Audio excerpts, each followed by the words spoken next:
Crucé el puente de los Leones en Puerto Vallarta, justo cuando el sol comenzaba a asomarse, su reflejo danzando sobre las aguas de la bahía de Banderas. El fin de semana del Día de los Caídos siempre me llevaba a la casita en Sayulita. Esa casa había sido mi refugio por más de 2 décadas. Un lugar donde el murmullo de las olas calmaba mis pensamientos y el aire salado me hacía sentir viva otra vez. Cargaba mi bolsa pequeña y el tintineo familiar de las llaves, esperando nada más que paz. Pero al pisar el camino de arena que llevaba a mi porche, la escena me detuvo en seco. 3 autos desconocidos estaban apretujados en el jardín, sus llantas hundidas en el césped que yo había cuidado con mis propias manos. Los gritos de unos niños se mezclaban con la música estridente que salía por las ventanas abiertas. Toallas húmedas y llenas de arena colgaban de mis sillas de mimbre. Mi casita parecía menos un hogar y más una playa pública tomada por una fiesta de fin de semana. Maribel apareció en la puerta, bloqueando mi entrada. Llevaba puesto mi delantal azul, el que yo había bordado con conchas pequeñas hace años, como si le perteneciera. Sus ojos se entrecerraron con un desprecio que se había afilado desde el día en que se casó con mi hijo. ¿Qué hace aquí esta vieja aprovechada? No hay lugar para ti. Sus palabras cortaron el aire, más fuertes que la música, y por un instante, todo sonido, toda voz, pareció detenerse para escuchar. Sebastián estaba justo detrás de ella, con una mano apoyada en el marco de la puerta. No me miró de frente. Su mirada se deslizó hacia el suelo, los hombros encorvados como si quisiera desvanecerse. Ni una palabra salió de él. Apreté las llaves en mi mano, su peso temblando ligeramente contra mi palma. La humillación ardía en mi pecho, pero no les daría el gusto de montar una escena. Mis ojos pasaron por encima de Maribel, hacia las caras desconocidas dentro, el humo que salía del balcón, las manchas de desorden que cubrían lo que alguna vez fue mi refugio tranquilo. Dejé que una sonrisa tocara mis labios, una que sabía no llegaba a mis ojos. «Está bien, querida», dije suavemente, retrocediendo desde la puerta. Me giré hacia el camino, la música aún resonando detrás de mí, sabiendo que necesitaría ver más para entender realmente qué estaba pasando dentro de mi hogar. Me quedé en el borde del porche lo suficiente para ver lo que alguna vez atesoré ahora tratado como un parque público. Las gardenias que había cuidado a través de tormentas y brisa salada estaban pisoteadas bajo los pies de niños que pateaban un balón de goma. Sus risas cortantes contra el sonido de los pétalos aplastados en el camino de piedra. En el balcón, un hombre corpulento se apoyaba en la baranda, un cigarro colgando de sus labios. El humo se mezclaba con el aire salado, volviéndose algo agrio. Por la puerta abierta de la cocina, el chisporroteo de algo quemándose llegó a mi nariz. Una sartén estaba abandonada mientras 2 mujeres discutían sobre condimentos, sus voces altas como si fueran las dueñas del lugar. El piso de azulejo, que había fregado y pulido incontables veces, estaba rayado con huellas de lodo. Mi delantal, aún atado a la cintura de Maribel, ondeaba mientras ella se movía entre ellas, sonriendo como anfitriona. Una de sus primas, supe después, susurró lo suficientemente alto para que lo oyera. Esa es la famosa costurera, pensé que se vería más impresionante. Algunos rieron, sus ojos recorriendo mi vestido sencillo de algodón y mis zapatos de viaje. Cada risa se sintió como un alfiler clavado en mi piel, pero mantuve la espalda recta. Entonces noté al capitán Morales al otro lado de la calle, parado junto a su reja. Sus años en la marina se notaban en su porte, alerta y firme. Captó mi mirada y articuló con los labios: «¿Estás bien?». Por un segundo quise levantar la mano, pedir ayuda, pero el orgullo me detuvo. Sacudí la cabeza lentamente. «No ahora». Maribel miró por encima del hombro, como si hubiera captado el intercambio. Su sonrisa se profundizó. El mensaje era claro, este era su escenario ahora. Y yo no era más que una invitada no deseada. Bajé del porche, la grava crujiendo bajo mis zapatos. No discutí, no exigí, no supliqué. Mi silencio era mi escudo. El camino de regreso a la carretera principal se sentía largo. El calor subiendo del asfalto mientras caminaba hacia el pueblo. Cuando llegué a una posada modesta en la carretera costera, ya había tomado una decisión. Mañana regresaría, no para pelear a gritos, sino para ver, escuchar y reunir lo que necesitaba. La habitación de la posada era pequeña, con paredes de un beige opaco que parecía tragarse la luz, pero me dio algo que no había sentido desde que pisé mi porche control. Dejé mi bolsa en la cama, saqué mi celular y comencé a subir las fotos que había tomado. Cada imagen llevaba su propia herida, los autos estacionados como invasores en mi césped, los niños pisoteando las flores que había cuidado durante años de tormentas, el humo del cigarro en mi balcón. Me aseguré de que cada detalle estuviera guardado en la nube. Si pensaban que mi silencio era rendición, no sabían quién era yo. De mi bolso saqué un diario encuadernado en cuero, sus bordes gastados por años de uso. Anoté cada placa de los autos, revisando las letras y números 2 veces. Luego escribí las palabras que escuché aprovechada: común, no hay lugar, y la hora exacta en que Maribel las gritó. Mi letra presionaba fuerte en el papel, dejando marcas incluso en la página siguiente. Evidencia, me recordé. No rabia, no lágrimas. Evidencia. Cuando mis manos comenzaron a temblar, busqué en el bolsillo de mi cartera y saqué una Polaroid desvaída. La foto mostraba a Sebastián a los 20, con el cabello más largo, una mancha de pintura en la mejilla. Estaba a mi lado bajo el sol mientras pintábamos las paredes de estuco crema de la casita. Ese día me había sonreído, diciendo: mamá, esta casa es la prueba de que lo logramos. Pasé el pulgar por el contorno de ese rostro joven, preguntándome cómo ese mismo chico se convirtió en un hombre que se quedó callado mientras su esposa me llamó aprovechada. Guardé la foto en la cartera y cerré los ojos. El dolor en mi pecho ardía, pero bajo él, algo más frío se movía. Mi sonrisa en el porche no había sido una máscara de derrota, era una estrategia. Pensaban que me había retirado, pero solo estaba reagrupándome. Al amanecer, regresaría. Pediría recuperar una botella de medicina y tal vez algo de ropa. Nada más. Mientras estuviera dentro, buscaría lo que sospechaba que ya era cierto. Papeles, notas, cualquier cosa que confirmara que esto no era una invasión espontánea, sino algo cuidadosamente planeado. Puse mi alarma a las 5 y coloqué el diario en la mesa de noche. Con la pluma descansando sobre la página, volvería a esa casa no como invitada, sino como testigo de lo que se estaba desplegando tras mis propias puertas. Cuando tenía 42 años, el mundo se me vino abajo. El corazón de mi esposo dejó de latir mientras dormía, y con él se fue la estabilidad en la que había confiado. Sebastián apenas terminaba la preparatoria, con ojos grandes y llenos de inquietud, y no tenía nada en que apoyarme más que en la habilidad de mis manos. Renté un local pequeño en el centro de Puerto Vallarta, donde los turistas paseaban con cámaras y sombreros de sol. Detrás del escaparate con rollos de tela y encajes, trabajaba hasta la medianoche, cosiendo vestidos de novia, haciendo dobladillos para uniformes escolares, remendando camisas para hombres que no podían pagar reemplazos. Cada peso iba a un sobre que etiqueté Sayulita. Esa palabra era más que un lugar. Era una promesa de que un día tendríamos un rincón del mundo intacto por la pérdida. 2 años después, un huracán azotó la costa de Nayarit. Las casas en Sayulita quedaron destrozadas, con tejados arrancados y ventanas destripadas por el viento. Donde otros veían ruinas, yo vi una oportunidad.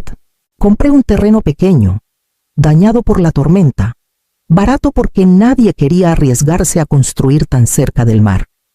Contraté a un constructor para el armazón, pero hice el resto con mis propias manos. Estudié cómo reforzar vigas con tiras anticiclones, cómo colocar azulejos que no se movieran con el aire salado, cómo plantar uvas de mar para anclar la arena, cada fin de semana. Sebastián venía conmigo, cargando cubetas de pintura, pasándome herramientas, riendo mientras discutíamos sobre dónde debían mirar las ventanas. Aún lo veo en mi memoria, a sus 20 años, parado en el porche a medio terminar con pintura en la mejilla. «Mamá, esta casa es la prueba de que lo logramos», me dijo. Su voz estaba llena de orgullo, de la certeza que solo la juventud puede tener. Entonces le creí. Creí en nosotros. Ese recuerdo rondaba como un fantasma mientras estaba de nuevo frente a la puerta de esa misma casa. La hermana de Maribel, una mujer a la que apenas conocía, abrió con fastidio. «Dijo que puedes tomar tu medicina», murmuró, haciéndose a un lado como si me estuviera haciendo un favor. Crucé el umbral. El aire pesado con olores que no me pertenecían, colonia barata, comida frita, humo de cigarro. Las paredes se sentían cercanas, extrañas, despojadas del cuidado que había vertido en ellas.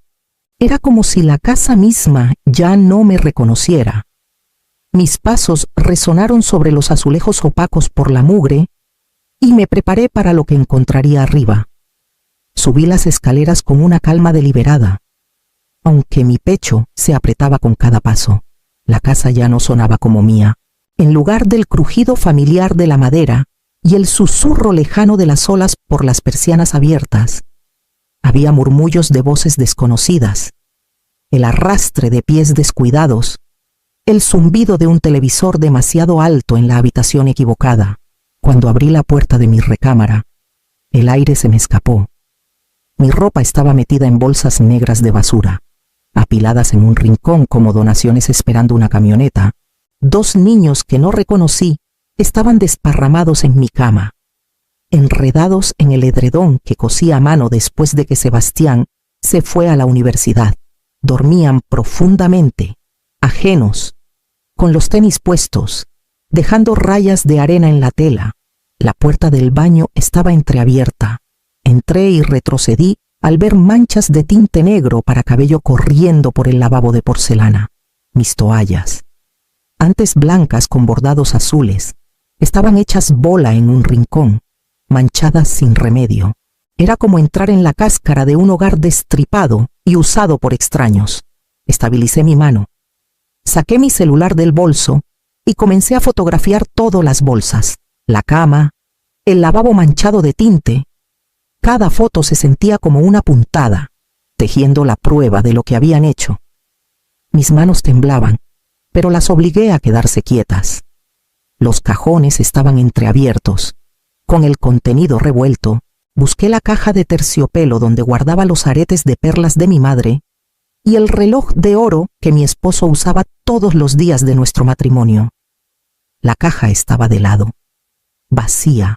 Mi respiración se atoró y me apoyé en la cómoda para no perder el equilibrio. Esas piezas no eran solo joyas. Eran los últimos hilos tangibles que me ataban a las personas que alguna vez me sostuvieron. Ahora estaban perdidas, arrancadas de mí tan fácilmente como el delantal de la cocina. Me dirigí al closet, con el corazón latiendo fuerte. Detrás de la fila de vestidos, tenía un compartimiento escondido en la pared. Poca gente sabía de él, ni siquiera Sebastián hasta mucho después. Ahí guardaba documentos demasiado importantes para dejar a la vista. Mis dedos encontraron el pestillo y lo abrí, esperando el consuelo de archivos ordenados. En cambio, saqué un documento que nunca había visto, un informe médico en papel oficial, sellado y firmado. Las palabras se nublaron por un momento, pero me obligué a enfocar. Decía que sufría de capacidad disminuida, que mi edad y salud me hacían incapaz de administrar propiedades. Un frío se asentó en mi estómago. Nunca había sido examinada por ese doctor. Nunca había firmado un permiso. Mi nombre había sido torcido en un argumento en mi contra. En el tocador cercano, un cuaderno estaba abierto.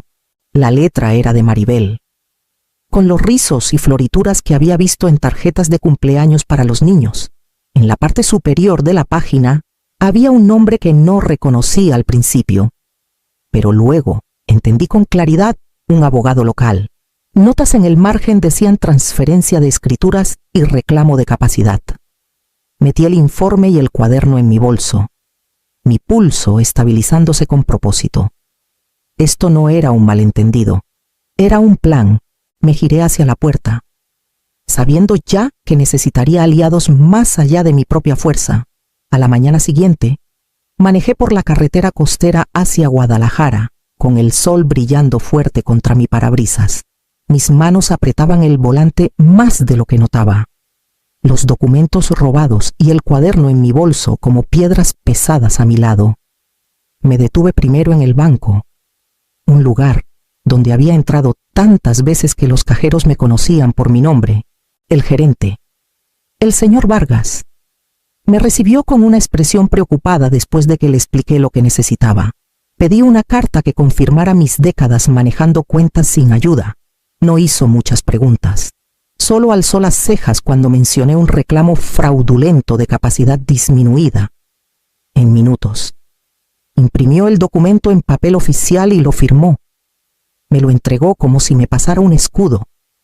Nadie puede discutir esto, dijo.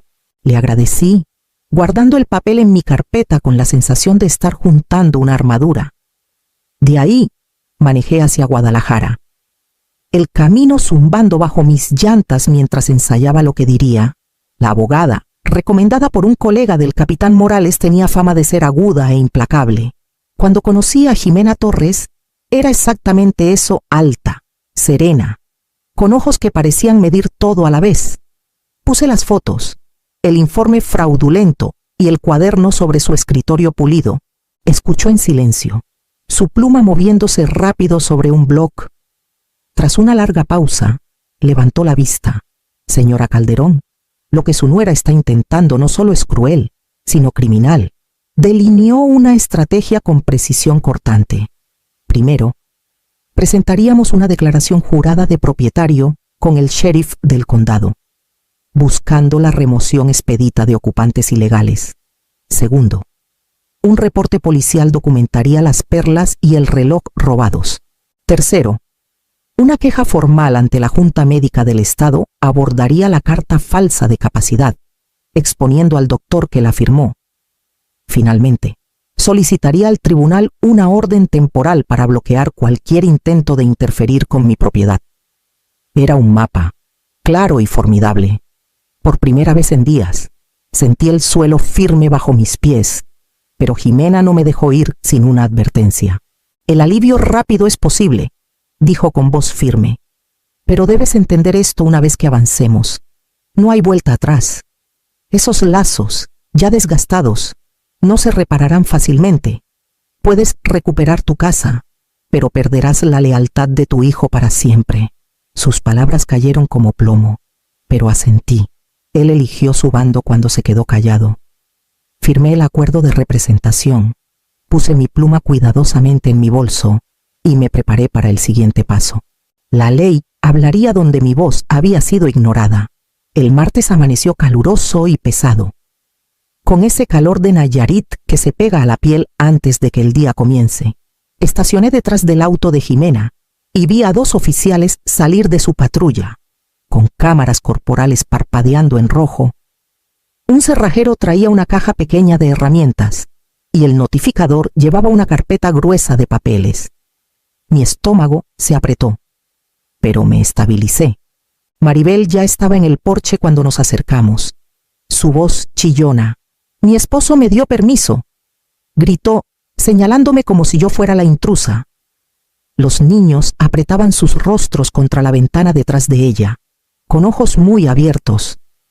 Jimena avanzó con una calma inquebrantable, entregándole a un oficial la escritura con mi nombre claramente estampado, seguida de recibos de impuestos recientes y la declaración jurada. «La señora Calderón es la única dueña legal», dijo. «Estas personas están aquí sin consentimiento». Los oficiales recorrieron la casa, notando daños y fotografiando lo que coincidía con el reporte de robo. En la cocina, uno levantó una caja de joyas vacía. En la sala, otro señaló cajones rotos y correo esparcido. Cada detalle construía el caso. ladrillo por ladrillo. 10 minutos después, Sebastián llegó, con la camisa arrugada, los ojos esquivando los míos. Mamá, dijo, la palabra débil, como si perteneciera a alguien más. Saqué el informe médico falso y el cuaderno de Maribel de mi bolso y los puse en sus manos. Su rostro se descompuso. Está confundida, espetó Maribel, agarrándole el brazo. Diles que entendió mal. Por primera vez, Sebastián se soltó. Basta, Maribel, murmuró, con la voz temblorosa pero clara para que todos la oyeran. Los oficiales hicieron su trabajo con eficiencia silenciosa, indicando a los familiares de Maribel que juntaran sus cosas. Las maletas golpearon los escalones del porche. Los niños lloraron, y los vecinos se asomaban por sus cercas, susurrando. Me quedé en la reja, firme, mientras el cerrajero cambiaba la cerradura y me entregaba las llaves nuevas. La casita era mía otra vez. Aunque el peso de lo que había costado presionaba más fuerte que el calor en mis hombros, para el fin de semana, la oficina del sheriff tenía mi reporte de robo registrado, y los oficiales me aseguraron que la investigación estaba activa. Una noche, la hermana de Maribel apareció en mi reja, con el rostro pálido y tenso. Sin decir palabra, puso una bolsita de terciopelo en mi mano. Adentro estaban las perlas de mi madre, devueltas como si el secreto pudiera borrar el robo. Le agradecí, no por el favor, sino por devolver lo que nunca debieron tomar. La investigación de la clínica comenzó casi de inmediato después de que Jimena presentó la queja. La junta médica solicitó mi declaración y di cada detalle, el informe falso, la firma de un doctor que nunca conocí, el claro intento de etiquetarme como incapaz. Saber que el sistema lo estaba revisando me dio un respiro más firme, aunque sabía que el proceso sería largo. Sebastián vino solo 2 días después. Se paró al pie del porche, con las manos metidas en los bolsillos, los ojos saltando entre mí y el suelo. Mamá, podemos arreglar esto. Sin abogados, sin policía, solo familia. Su voz se quebró en la palabra familia. Lo escuché. Luego le dije la verdad. La familia no se define solo por la sangre, sino por el cuidado, el respeto y la responsabilidad. Él había elegido el silencio cuando su voz importaba más. No desharía los pasos ya dados. Le expliqué que la casita ahora estaba en un fideicomiso, con su futuro destinado a un fondo de becas y un programa de rescate de tortugas marinas. Sus hombros se hundieron y se fue sin otra palabra. Los días siguientes se llenaron de reparaciones.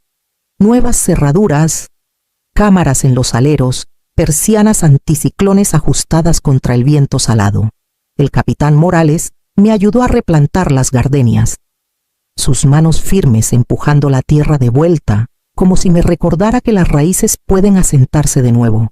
La casa estaba más silenciosa ahora. No como antes, pero más fuerte. Definida por líneas claras que nadie podía cruzar. Me sentaba en el porche cada noche. Segura de una verdad, había pagado caro por la paz, pero la paz ganada con límites era la única que duraba. Las noches en Sayulita tienen su propio ritmo. Me sentaba en la terraza, mientras el cielo se teñía de un violeta suave. Los pelícanos deslizándose bajo sobre la bahía de Banderas, sus alas rozando apenas el agua. El aire olía a sal y pastos marinos, limpio otra vez, como cuando construí este lugar. Esa mañana llegó una carta, con la letra irregular de Sebastián en el sobre. La abrí lentamente, leyendo las palabras 2 veces para estar segura. Se disculpaba por cómo se vio, como si la traición fuera solo una cuestión de apariencias. No mencionó los documentos falsos, el silencio que cortó más hondo que los insultos de Maribel, ni las reliquias robadas. Sus palabras buscaban absolución sin tocar la verdad. Doblé la carta y la puse en el cajón junto a mi silla. No tenía respuesta que dar. La luz del porche brillaba a mi lado, proyectando un círculo cálido sobre la terraza. La dejaba encendida cada noche ahora, no como un faro para alguien más, sino como una promesa para mí misma. iluminaba las gardenias que había replantado, las persianas reforzadas contra tormentas, las paredes que cargaban el peso de mi trabajo y mi pérdida. Me recosté, dejando que el sonido de la marea llenara el silencio. El agua se movía con certeza, retrocediendo solo para regresar otra vez, constante como la respiración. La fuerza podía ser así también callada, constante, sin inmutarse por el ruido a su alrededor. Nunca confundas la edad con debilidad. El silencio es una elección, no una rendición. Y mañana, cuando la marea regresara, no arrastraría lo que había soportado. Solo traería de vuelta lo que merecía, ya fuera arrepentimiento o respeto.